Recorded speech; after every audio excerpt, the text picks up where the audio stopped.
Merci, cher collègue. La parole est à Madame Elsa Schalck.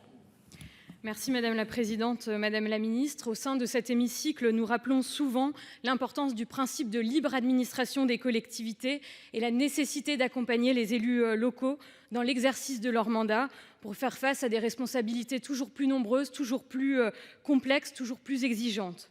La loi 3DS a prévu la possibilité pour chaque élu de consulter un référent déontologue, ce qui constitue une avancée pour mieux appréhender les enjeux déontologiques, pour recueillir des conseils, mais également pour se prémunir des risques juridiques, notamment ceux liés au conflit d'intérêts.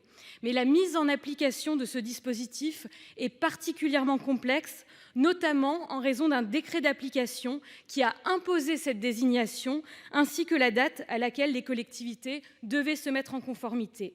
En résumé, Madame la Ministre, là où le législateur avait instauré une possibilité pour les élus, le décret d'application a transformé cette faculté en obligation et donc en contrainte.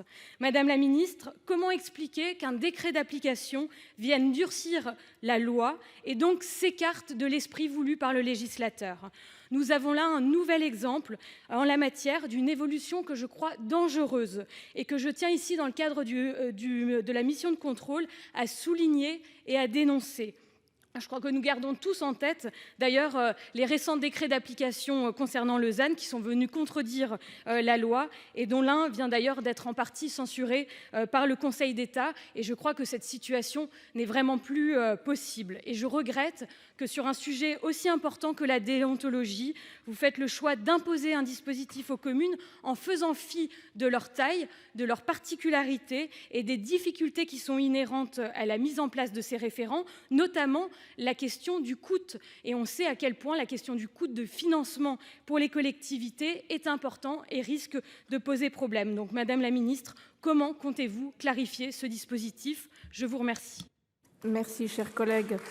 Madame la Ministre. Présidente, Mesdames et Messieurs les sénateurs, Madame la sénatrice Schalck, l'institution d'un référent déontologue de l'élu local résulte d'un amendement parlementaire, vous le savez, lors de la discussion de la loi du 21 février 2022, relative à la différenciation, à la décentralisation, à la déconcentration et portant diverses mesures de simplification de l'action publique. Le décret du 6 décembre 2022 est venu préciser les modalités d'application de cet article. Lors de l'examen de ce texte, le Conseil d'État a été particulièrement attentif aux garanties en termes d'indépendance et d'impartialité des personnes physiques pouvant être désignées pour assurer ces fonctions. Le décret prévoit que l'organe délibérant de chaque collectivité territoriale, groupement de collectivités territoriales ou syndicat mixte désigne le référent déontologue, soit une ou plusieurs personnes, soit un collègue. Le texte permet également la désignation d'un même référent déontologue de l'élu local par plusieurs collectivités, groupements de collectivités ou syndicats mixtes, par délibération concordante. Il n'existe pas de possibilité de mutualisation, mais il est possible de désigner le même référent ou collègue, par exemple un conseil départemental, une communauté de communes, des communes non membres de cette communauté de communes peuvent désigner le même référent. Le gouvernement a ainsi prévu des dispositions simples qui permettent aux collectivités de pouvoir désigner le même référent. L'entrée en vigueur du décret, presque 6 mois après sa publication, paraît suffisant pour que les collectivités qui ne disposent pas d'un tel référent puissent se mettre en conformité avec celle-ci. Un guide sur le sujet est également en cours de préparation. Je vous remercie. Merci.